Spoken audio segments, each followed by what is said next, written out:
मेथी छान उगवली होती, पण कोंबड्यांना तीच आवडली, म्हणून मग आम्ही असं साडी लावून उपाय केला बघा. म्हणलं मेथी आमच्यासाठी उगवली होती का कोंबड्यांच्यासाठी हेच काही कळलं नाही.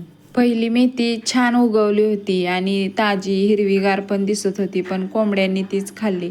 त्यामुळं म्हणलं आता त्या जागी दुसरं काहीतरी लावावं. त्यासाठी मग अशी युक्ती केली की चारी बाजूनं साडी लावून घेतली आणि अनुराज बसलेला पायरीवरतीच. तो म्हणत होता, मम्मा काय करायला निघाले म्हणून. मग त्याला सांगितलं आणि आता इकडं बघितल्यानंतर कळतच नव्हतं की आतमध्ये कुठून जायचं, म्हणून मी जरा विचार करत होते की या साईडनं गेलं तर साडी खाली येईल.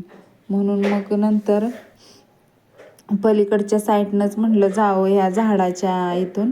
अशी वाट काढत मी आतमध्ये शिरले. तर अशी बघा चारी बाजूने साडी लावली होती.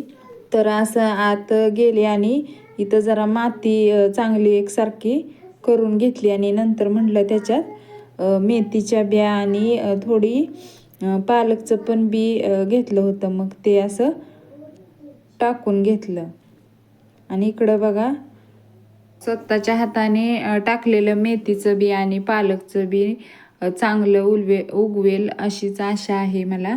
मनात एकच विचार की घरात ताजी भाजी मिळावी. बी छोटं असतं, पण त्यातून मिळणारं सुख खूपच मोठं असतं.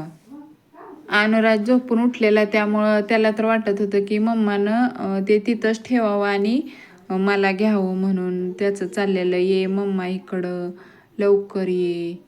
तो रडतच होता, पण म्हटलं एवढं टाकून घ्यावं आणि नंतर त्याच्याकडे जावं म्हणून. हे बी टाकून झाल्यानंतर झाली संध्याकाळ. मग रात्रीच्या जेवणाचा प्रश्न तर काय बनवायचं. मग अशी हरभऱ्याची भाजी आईनं दिली होती, ती म्हटलं सुक्की भाजी बनवावी आणि नंतर अशी पातळ वांग्याची भाजी बनवली आणि त्याच्यासोबत खायला भाकरी पण बनवली. व्हिडिओ आवडल्यास व्हिडिओला नक्की लाईक करा.